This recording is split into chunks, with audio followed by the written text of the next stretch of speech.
오늘 시간에는 하나님은 왜 예루살렘 교회에 핍박을 허락하셨는가? 라는 제목으로 함께 말씀의 은혜를 나누기를 원합니다. 오늘 거룩한 주일에 하나님 앞에 예배하는 여러분들을 하나님께서 진심으로 사랑하십니다. 하나님의 놀라운 사랑이 이번 한 주간도 오늘 주일을 통하여 넘쳐나길 바라고 하나님의 본분에 합당한 삶을 준비해 나감으로 한 주간이 헛된 삶이 아니라 뜻깊고 의미 있는 삶을 살게 되기를 간절히 바랍니다. 교회도 첫 번째 교회가 있습니다. 성경에 등장하는 최초의 교회는 예루살렘 교회입니다. 예루살렘 교회는 이 땅에 세워진 첫 번째 교회였습니다. 그리고 그 교회는 다른 이들에 의해서 세워진 것이 아니라 이 땅에 육신을 입고 오신 아들의 신분으로 오신 주 예수 그리스도의 12 제자들에 의해서 세워진 교회입니다. 그런데 어느 날 하나님께서 그 교회를 흩어버리시기로 결정하셨습니다. 대체 무슨 일이 있었던 것일까요? 하나님께서 왜 당신이 최초로 만든 교회를 흩어버리시기로 결정을 하셨던 것일까요?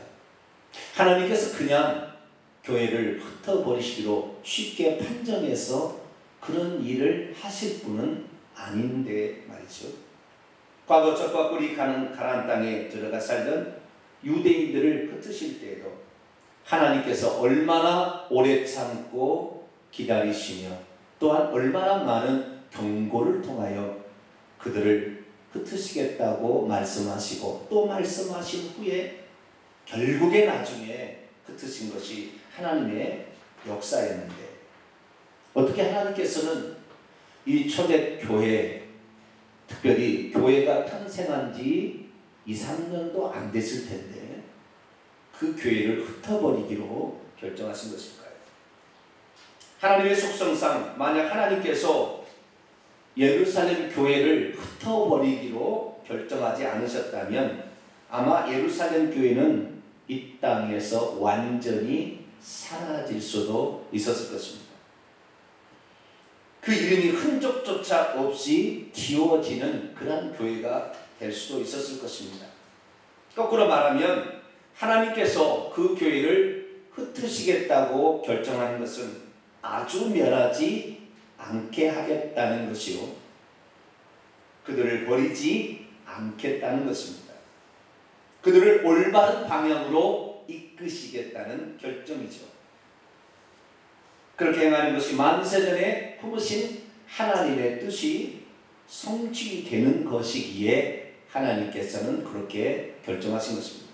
오늘 시간에는 하나님께서는 왜 예루살렘 교회를 흩어버리시기로 결정하셨을까? 그 이유를 살펴보면서 우리 또한 오늘날에 흩어짐을 당하지 않고 하나님의 뜻을 성취하려면 어떻게 살아가야 하는 것인가? 그 부분에 관하여 함께 말씀을 나누고자 합니다. 오늘 본문 말씀은 예루살렘 교회에 큰 핍박이 일어나자 예루살렘 교인들이 다 흩어졌는데 그 중에 빌립이라는 집사가 사마리아 동네에 가서 복음을 전파했다라는 말씀입니다. 하나님께서는 왜 이 땅에 탄생한 최초의 교회가 더 견고해지도록 놔두지 아니하시고 흩어버리시기로 하신 것일까요? 기왕 이 세상에 세워진 최초의 교회가 더 아름답게 크게 성장하는 것은 하나님의 뜻이 아니기라도 했던 것일까요? 아니면 예루살렘 교회가 성장해 가는 것에 대해서 하나님께서 시기 질투심이라도 생긴 것일까요? 교회가 성장해 가는 것은 뭐 잘못된 일입니까? 교회가 큰 일을 감당하려면 큰 교회로 결집해야 될 텐데 왜 하나님께서는 예루살렘 성도들을 흩어버리시기로 결정하시는 것일까요? 오늘 본문 말씀은 AD 31년경 예루살렘 교회가 세워진 지 2, 3년 정도밖에 되지 않은 시점에 예루살렘에서 벌어진 사건을 말하고 있습니다. 당시 예루살렘 교회는 마가 다락방에 모인 120명의 성도들에게 성령이 부어지심으로 탄생하게 되었습니다.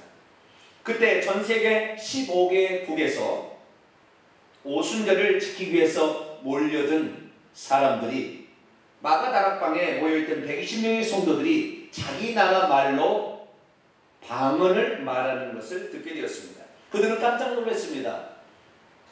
어떻게 갈릴리 촌 사람들이 모여서 전 세계에 있는 언어를, 자기 나라 언어를 말할 수 있는가? 그것도 유창하게.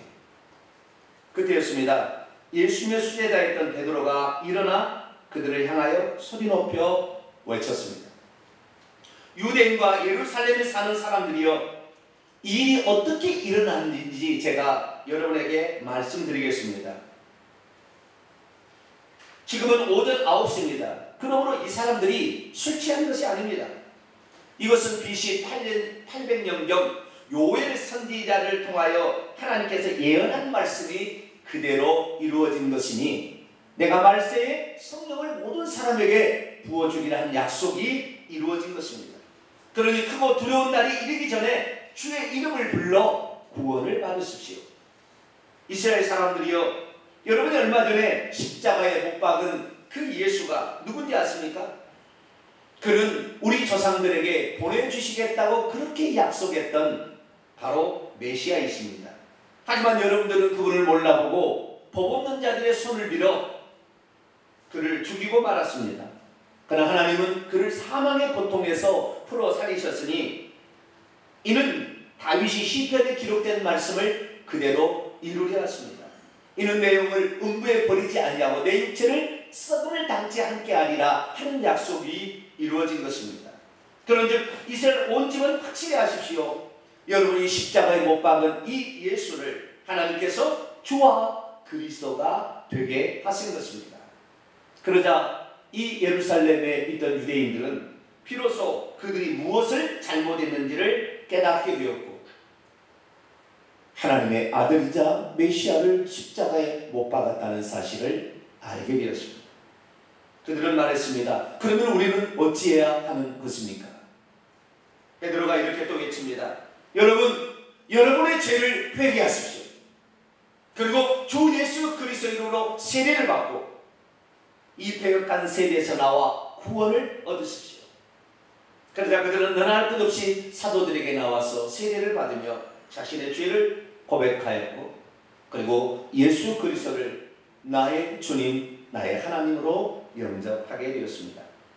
그날로 말미암아 수많은 사람들이 이 일을 시작했는데 며칠이 안 돼요. 3,000명이나 되는 사람들이 세례를 받고 예루살렘 교회는 큰 교회로 하루아침에 변모가 되었습니다. 그러자 그들은 우리가 그동안에 알고 있었던 예수님과 당신이 얘기했던 예수님은 많이 다릅니다. 우리에게 그 예수님을 좀 알려주십시오. 사도들은 그들을 데려다가 예수 그리스도께서 하신 말씀과 그분이 행하신 일들을 하나씩 설명해 주기 시작했습니다. 그들은 그의 말씀을 듣고 서로 간에 두 손 모아 기도하며 자신의 잘못이 얼마나 컸는가를 알고 이제는 이 예수 그리스도를 위해서 살겠다 결심하게 되었습니다. 이때 하나님께서는 그들로 하여금 힘을 얻게 하려고 사도들로 말미암아 큰 기적이 나타나게 했으니 사도들이 가는 곳마다 큰 기적이 나타나고 표적이 일어나며 귀신이 쫓겨나고 심지어 베드로가 지나가면 그림자만 스쳐도 사람이 벌떡벌떡 일어나는 기적이 일어났습니다. 사람들은 너무나 깜짝 놀랐고 우리가 믿는 이 예수님이 진짜 메시아요, 이분이 하나님이셨구나 라는 사실을 깨닫게 되었습니다. 그러니 하나님 앞에 자신의 과거가 잘못됨을 알고 이 하나님 앞에 자신의 삶을 제대로 살아보고자 수많은 사람들이 자기의 소유물과 재산을 다 팔아서 사도들의 발 앞에 두었습니다. 그리고 사도들은 사람들의 필요에 따라 그것을 나누어 주기 시작했습니다. 뿐만 아닙니다. 성전 비문에 수십 년 동안 40년 동안 안진뱅이로서 걸어본 적이 없는 이 거지가 베드로와 요한이 기도하러 올라가다가 그를 일으켜 세움으로 온 성이 소동하게 되었습니다. 예수 그리스도가 진짜 하나님의 아들이시고 그분이 메시아였구나. 또한 그들은 학생을 가지고 그렇게 성전에 있든지 집에 있든지 예수는 그리스도라 가르치기를 마지 않았습니다. 하지만 이것을 지켜보고 있는 또 다른 눈들이 있었으니 사두개인들과 제사장들이 예수 안에 부활이 있다 함을 전하는 것을 싫어하여서 그들을 가만두지 않으려고 하고 있었습니다. 뿐만 아니라 율법 말씀을 배우려고 했던 백성들이 이제는 사도들에게 가고 자기들에게 오지 않자 바리새인과 서기관들도 예수 이름으로 전도하는 것을 싫어하고 미워하게 되었습니다. 결국 12사도들을 붙잡아 감옥에 쳐놓고 말았죠. 하지만 하나님께서는 그 12사도들을 초자연적으로 감옥에서 구출해내어서 복음을 전파하도록 했으니 수많은 사람들이 이 놀라운 기적 가운데 하나님의 역사를 찬양했고 그리고 함께 모여서 하나님을 경배하며 예배했습니다. 그러자 성도들이 하나둘씩 또 늘기 시작했습니다. 무려 5,000명이 또 가입을 하게 됩니다. 그래서 교회는 큰 교회로 발전하게 되었고 또한 자기들의 소유를 팔아 가난한 자에게 줌으로 빚담한 자가 없으니 행복이 가득 넘쳤습니다. 하지만 교회가 문제가 없는 건 아니었습니다. 가난한 자들과 과부들을 구제하는 일에 파가 생긴 것입니다. 외국에서 살다 온 헬라파 과부들이 히브리파 원조 유대인들에 비하면 소홀히 취급받고 있다는 것 때문에 원망의 말을 하게 되었습니다. 사람들이 워낙 많기 때문에 사도들은 그들을 구제하는 일에 누구를 먼저 배려하지 말고 모든 성도를 똑같이 배려하라 했지만 일손이 너무 모자랐습니다. 그러다 보니까 사도들은 기도하기에 게을러 소홀히 되었고 그리고 말씀을 전하는데 소홀할 수밖에 없었습니다. 어느 날 사도들이 모였습니다.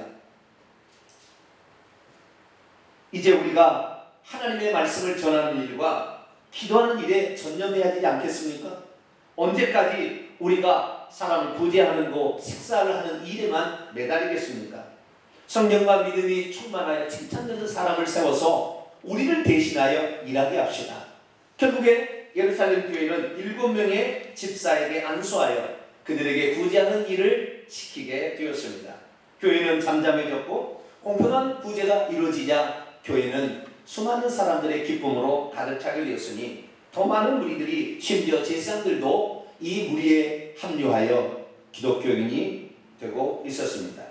그 중에 7 집사의 하나였던 스데반, 그가 성령에 충만해졌는데 어느 날 사도들이 행하였던 똑같은 일을 이 7 집사 중에 한 사람이 스데반도 행하게 되었으니 스데반에게서도 표적과 기적이 일어나서 중풍병자가 일어나고 귀신이 쫓겨나가기 시작했습니다.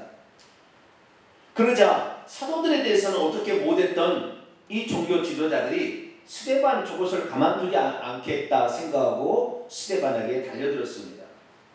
그래서 말로 스데반을 이겨보려고 했으나 스데반을 도무지 이길 수가 없는 거예요.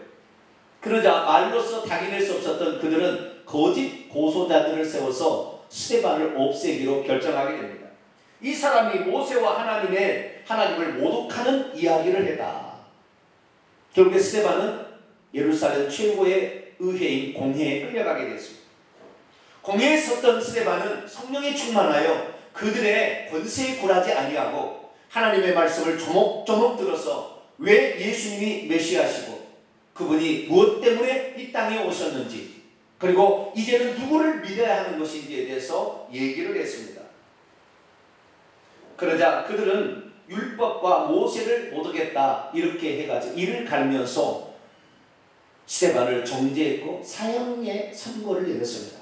결국에 스데반은 돌에 맞아서 순교하고 말았습니다. 그런데 이를 지켜보는 한 청년이 있었으니 그가 바로 사울이라는 청년입니다. 그 청년이 때는 이때다. 저 나사렛파들 이거 다 가짜인데 요 기회를 타야 되겠다 생각하고는 그 기회를 타서 대제사장의 공문을 받아가지고 집집마다 돌아다니며 예수 그리스도를 믿는 사람을 잡아다가 감옥에 쳐넣기 시작했습니다. 대제사장도 그 일을 해주는 사울이 고마웠습니다.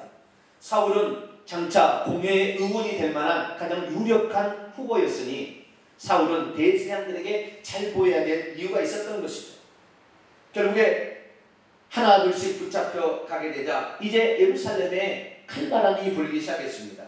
너도 나도 없이 예수 믿다고 얘기했다가는 잡혀 들어가게 되는 형국이 된 거죠.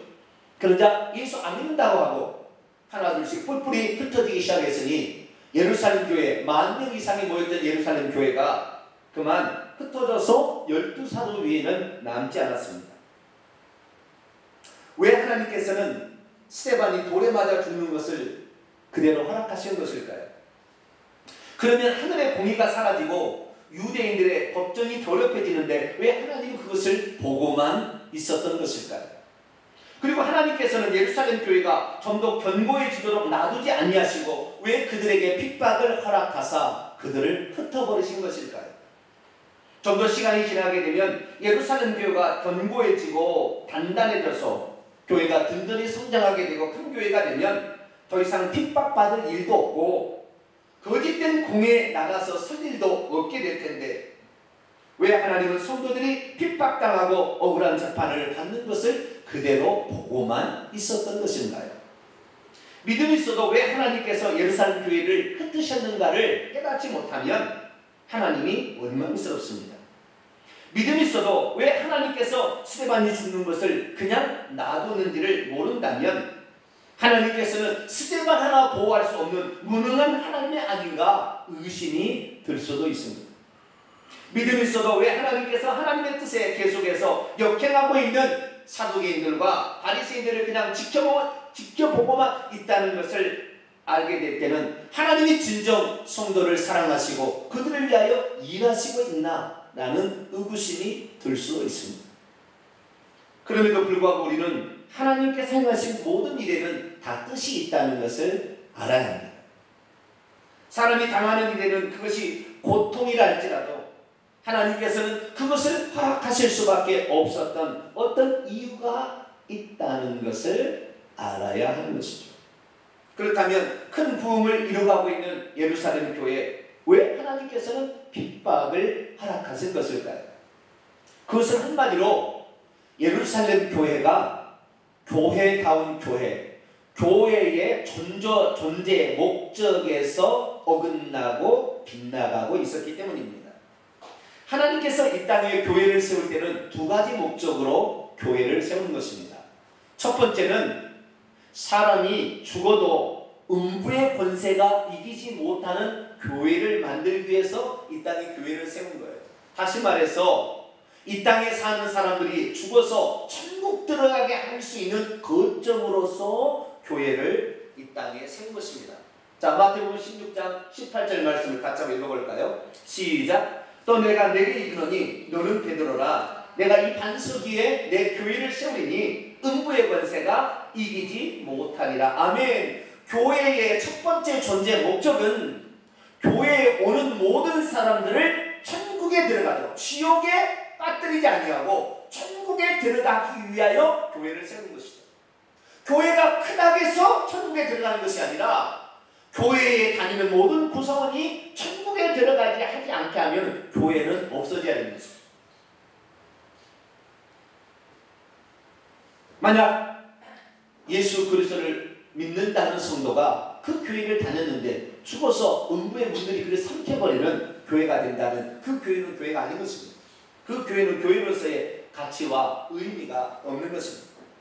뿐만 아니라 하나님께서 교회를 세우신 두 번째 목적은 하나님께서 천국을 예비하시고 사람을 구원하신다는 소식을 사람들이 모르고 있으니 가서 이 소식을 전하여 너가 구원받은 것처럼 남도 구원받게 하라고 교회를 이 땅에 세우신 것입니다. 그러나 놀랍게도 최초의 예루살렘 교회는 그 일을 하고 있지 않았습니다. 그들은 모든 민족으로 제자를 삼으라는 하나님의 예수님의 명령을 순종하지 아니하고 이 핍박이 일어나기까지 단 한 사람의 이방인도 전도하러 나간 사람이 없습니다.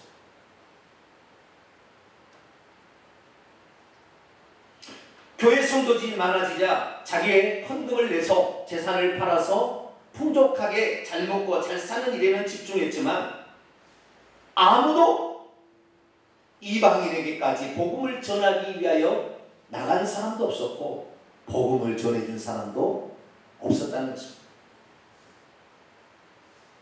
심지어 오늘 사도행전 8장에 스데반의 핍박으로 말미암아 유대인들이 흩어졌는데 흩어진 유대인들이 나가서 어떻게 한 거 같습니까? 심지어 나중에도 그랬어요. 자, 성경을 보겠습니다. 사도행전 11장 19절 보면 그때에 스데반의 일로 일어난 환난으로 말미암아 흩어진 자들이 베니게와 구브로와 안디옥까지 이르러 유대인에게만 말씀을 전하는데 그들이 흩어져도 그들에게는 이방인에게 복음을 전하지 아니하고 오직 자기 혈족, 자기 동족, 자기 사람들에게만 복음을 전했다는 거예요. 베니게는 어디 갔습니까? 지중해 연안의 두로라는 저 이스라엘의 북쪽의 지중해 연안의 도시입니다. 페니키아를 가리키는 것입니다. 구브로는 어디입니까? 지중해 안에 있는 세계 큰 섬 가운데 하나의 섬으로서 이방인들이 살고 있는 지역입니다. 안디옥은 바로 수리아의 수도로서 이 로마의 속국이었지만 인구 50만 명이 사는 이 로마의 속국 가운데 세 번째로 큰 도시입니다. 이방인들의 도시입니다. 그런데 이들이 그곳에 가서도 오직 유대인들에게만 복음을 전하고 자기의 민족과 혈통이 다른 사람들에게는 전혀 관심을 갖지 않았다는 것입니다. 다시 말해서 교회의 존재 목적, 누구든지 이 예수 그리스도를 믿고 들어서 이 복음을 들어서 누구든지 회개하고 예수 그리스도를 믿어서 구원을 얻으라는 하나님의 사명을 망각하고 있었다는 것입니다. 뿐만 아니라 예루살렘 출신도 아니고 변방 출신 어부들과 사람들로부터 소외받고 있었던 시리들을 선택해서 구원받게 하신 하나님의 뜻을 저버리고 있었습니다. 이들은 왜 예수님께서 정통 유대인들을 일컫는 예루살렘 사람들을 출신의 사람들을 제자로 선택하지 아니하고 북쪽 갈릴리의 변방의 사람들을 선택해서 하나님의 제자로 만들었는지 그 이유를 벌써 잊어버리고 복음을 갖고 있는 자기가 대단한 것인 양 특권의식으로 전락하고 있었던 것입니다. 그들은 왜 사람들이 죄인 취급하고 무시하는 사람들을 제자로 삼았는지 그 이유를 모르고 세상 사람이 소외시키고 그리고 관심 갖지 않은 사람들을 왜 예수님께서 첫 번째 제자로 삼았는지 그 이유를 망각하고 자기들이 지금 받고 있는 그 어떤 행복과 이것에 기쁨에 만족하고 뭐 특권을 가진 것이냐 뭐 뻥이런 식으로 이렇게 전락하고 있었던 것입니다. 출신 성분이 좋지 않아도 많이 배우지 않아도 심지어 좋은 직업이 아닐지라도 누구든지 예수 앞에 나오면 구원을 받을 수 있다는 이 사실을 망각하고 이것을 전해주지 아니하고 자기 민족, 자기 혈족, 자기 가까운 사람에게만 복음을 전하고 주님의 뜻을 저버리고 있었던 것입니다. 성도들이 많이 모이게 되었습니다. 그러니까 그들은 무엇입니까? 그들은 자기가 무엇이 된 것이냐 특권의식에 사로잡히게 됩니다. 그래서 다른 사람들, 이방인들에 대해서는 단 한 사람도 전도한 일이 없습니다. 오직 내가 아는 사람, 나의 가까운 사람, 그 사람들만 관심을 갖고 할 뿐이지 나하고 전혀 다른 사람들, 그 사람들은 복음을 한 번도 전해 듣지 못했기 때문에 이 복음이 있다는 사실도 모르고 천국이 있다는 사실도 모르는데 그들에게는 아무런 관심을 표시하지 않는 것입니다. 그러나 주님은 뭐라고 명령하셨습니까? 그 12 제자들에게 그러므로 너희는 가서 모든 민족을 제자로 삼아 누구든지 이 복음을 듣고자 하는 모든 자들에게 가서 복음을 전해야지 너만 내가 그랬다고 한다면 너보다 좋은 출신 충분히 좋은 예루살렘인 유대인들 시켰을 때 너희 소외된 너희들을 내가 선택한 이유 왜 너희들은 모르느냐. 마가복음 16장 15, 16절에도 또 이르시되 너희는 온 세상의 천하에 다니며 만민에게 복음을 전파하라. 온 세상에 다니며 모든 민족에게 모든 창조물들에게 복음을 전파하라. 그들이 믿고 세례를 받게 되면 구원을 얻게 되겠지만 그들이 거부한다고 어쩔 수 없다. 그러나 그들에게 복음을 전해야 되지 않겠느냐. 주님이 말씀하셨는데 그들은 자기끼리만 자기들만 예수님만 뿐만 아니라 그들은 자기의 전도에서 자기 민족이 10,000명 이렇게 성도들이 불어나게 되자 자기들이 이룬 결과에만 만족하고 그 기쁨에 빠져 있었을 뿐 자기들이 진정 힘써야 될 앞으로 해야 될 일을 전혀 생각지 않고 있었다는 것입니다.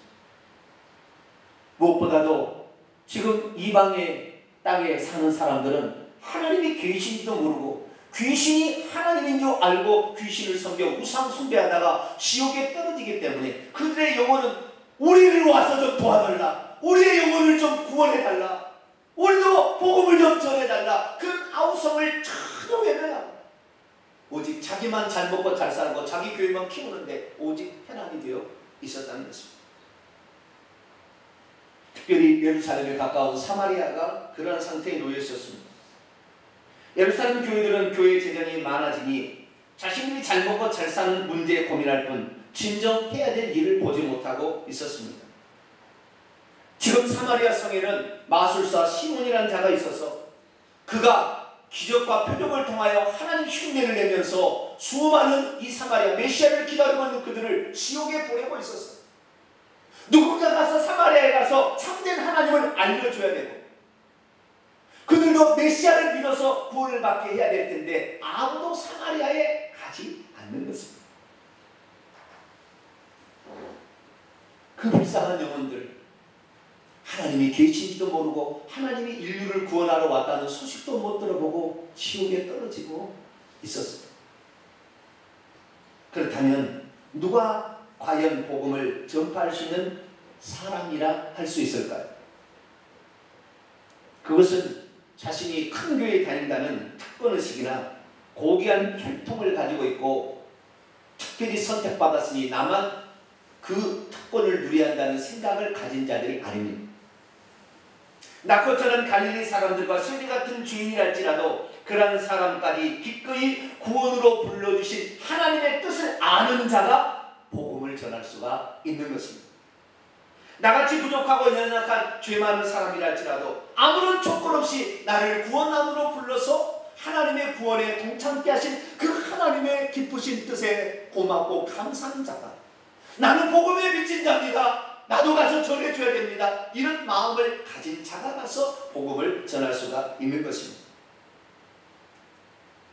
나는 하나님이 선택한 고귀한 혈통이니 저 천한 것들은 이방인들은 안 믿어도 된다 그런 생각이 아니라 누구든지 예수 그리스도를 믿기만 하면 혈통에 관계없이 하나님의 자녀가 될 수 있다는 하나님의 이 기쁜 소식을 전해야 되겠다. 그런 마음을 가진 자들이 가서 복음을 전할 수가 있는 것입니다. 아니 빌십자처럼 자기 동족에게만 복음을 전해주는 것이 아니라 피부색이 다르고 언어가 다르고 아무리 못 사는 사람이라 할지라도 그들도 복음을 들어 하나님의 자녀가 될 수 있다는 것을 아는 자가 가서 복음을 전해줘야 하는 것입니다. 그렇습니다. 우리는 언제든지 교회의 존재 목적을 잊지 말아야 합니다. 그것은 1차적으로 내가 예수 그리스도를 믿어서 천국에 들어가는 것입니다. 하지만 한 가지가 더 있습니다. 먼저 믿은 우리를 통하여 다른 사람들도 아무 조건 없이 구원의 복음을 듣게 해줘야 되고 그들도 회개하여 구원받을 수 있도록 기회를 주어야 하는 것입니다. 그런데 최초로 세워진 이 지상에 세워진 예루살렘 교회는 그렇게 하지 않았습니다. 하나님의 뜻을 저버렸습니다. 자기만 예수 믿고 자기만 천국 가겠다는 이기주의에 빠져 있었습니다. 그것은 교회가 아닙니다. 교회의 사명을 망각하고 있는 교회입니다. 그것은 없어져야 될 교회입니다. 그런 교회는 사라져야 할 교회입니다. 그렇다고 한다면 과연 우리 동탄 명성교회는 어떤 교회일까요?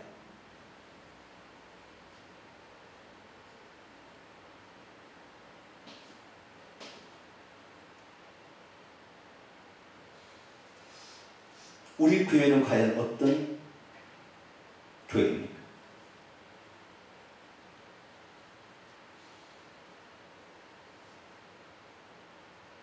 우리가 언제 복음을 전해야 될까요? 예루살렘 교회는 그 시기를 계속해서 놓치고 있었습니다. 교회가 더 커지면 교회가 더 견고해지면 복음을 전하겠다고 생각만 했을 뿐, 그것도 좋은 뜻도 아니고, 그러다가 하나님이 주신 기회를 잃어버렸습니다. 그런데 하나님께서는 그들을 흩어버리시기로 결정하셨습니다. 예루살렘 안에 있는 유대인들에게만 복음을 전하지 말고 우리 교회가 최고의 교회라는 자부심과 원조 교회라는 자부심만 갖지 말고 자기 만족에 빠지지 말고 가서 너도 복음을 모르는 자들에게 복음을 전하라. 이것이 하나님의 뜻입니다. 그래서 예루살렘 교회를 하나님이 흩어버리시기로 결정하신 것입니다. 그런데 사도 바울을 보십시오. 다메섹 도상에서 부활하신 예수님을 만나게 되었습니다. 그때까지만 해도 그는 예수 믿는 사람을 잡아 죽이고 감옥에 가두기 위해서 그 길을 가고 있었습니다. 그런데 다메섹 도상에서 부활하신 주님을 만나는 순간 그는 오히려 다메섹 도성에 들어가서 어떻게 했습니까? 자, 성경을 봅니다. 사도행전 9장 20절을 보겠습니다. 시작. 즉시로 각 회당에서 예수가 하나님의 아들이심을 전파합니다. 즉시 교회를 키워서 자기를 후원해 줄 사람을 만들어서 재정이 빵빵해져서 전도를 하는 것이 아니라 즉시로 가서 예수님이 하나님의 아들이요 메시아이심을 그는 증거했다고 말하고 있습니다. 오늘날 우리들도 마찬가지입니다. 오늘날 성도들은 자기가 큰 교회에 다닌다는 특권의식만 가지고 있을 뿐 아무런 조건 없이 복음을 모르는 자들에게 순수하게 복음을 전파하지 않고 있습니다. 전도를 해도 예수님을 전하는 것이 아니라 자기 교회 큰 교회라고 자랑하고 자기 목사님 훌륭한 목사님이라고 자랑만 할 뿐 순수한 그 하나님의 마음의 뜻을 알고 전하지 않고 있는 것입니다. 큰 교회 만들기 위해서 전도하는 것이지, 그리고 자기가 전도하게 된다고 자랑하기 위해서 전도하는 것이지, 아버지의 마음을 알고 교회를 세운 목적에 입각하여 복음을 전하지 않고 있는 것입니다.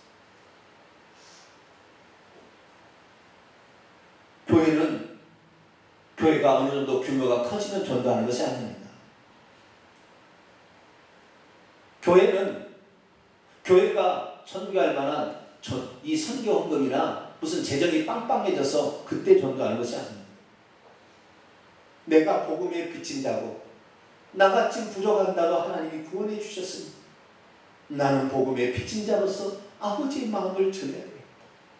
이렇게 생각하는 사람이 즉시로 가서 전하는 것이 복음입니다.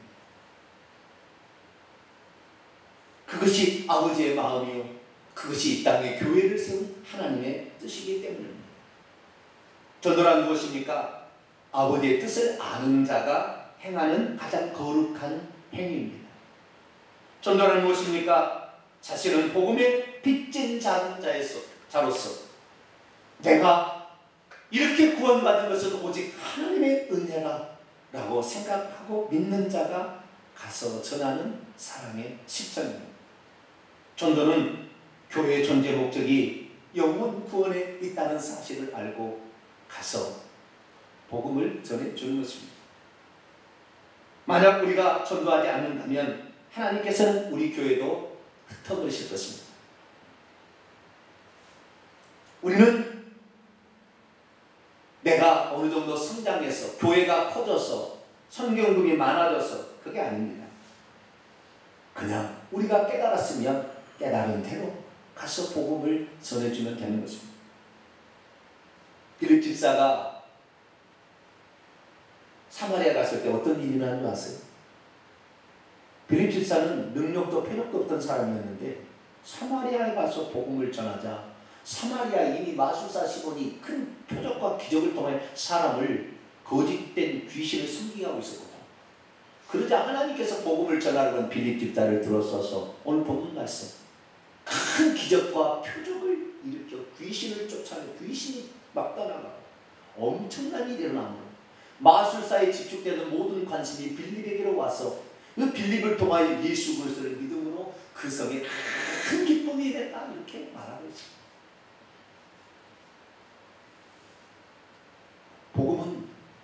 오늘도 아버지의 마음을 아는 자가 그 마음을 전해주는 것입니다.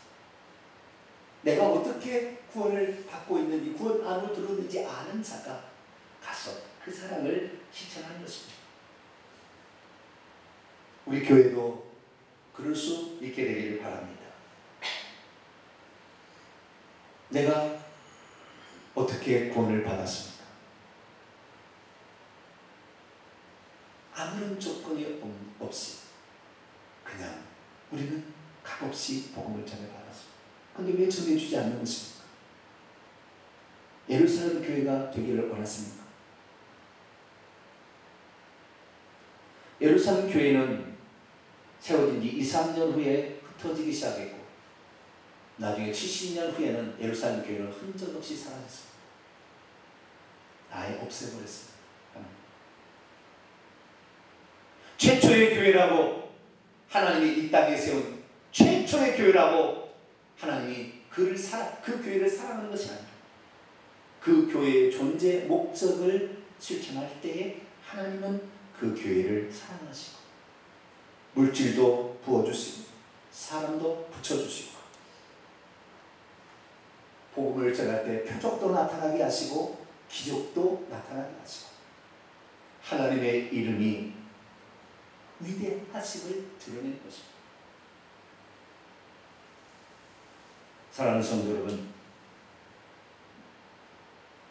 우리가 복음을 전해 들어서 우리는 구원으로 행하고 있는데 우리의 가족, 우리의 이웃, 또 우리의 모르는 사람들이 지옥으로 지금도 떨어지고 있다는 생각을 해보시지 않습니까? 이제는 우리가 나서야 할 차례입니다. 우리가 나서지 않으면 하나님 우리를 흩으실 것이고 우리를 아예 이름에서 지워버릴 것입니다.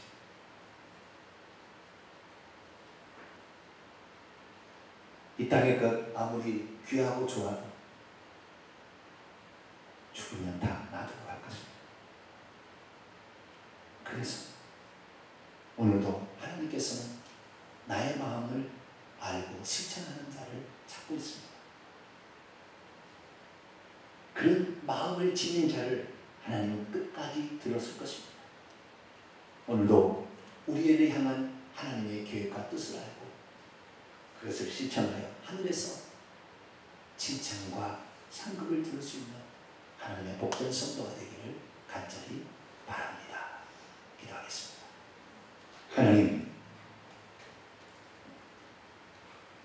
교회의 존재의 목적을 상실하는 교회는 더 이상의 교회가 아니기 때문에 그 교회를 흩어버리시는 것을 보게 됩니다. 그동안 우리가 하나님께서 교회를 세우신 그 목적에 동참하지 않았다면 오늘부로 다시 마음을 가다듬고 일평생에 어떤 나의 자랑과 교회의 규모를 크게 하기 위한 것이 아니라 오직 주님의 마음을 알고 실천하는 자로서 낮고 천한 소외된 자들의 친구가 되어주시고 그들을 먼저 제자 잡은 하나님의 뜻을 알고 오늘도 누구든지 우리가 복음을 전할 줄 아는 저희들 되게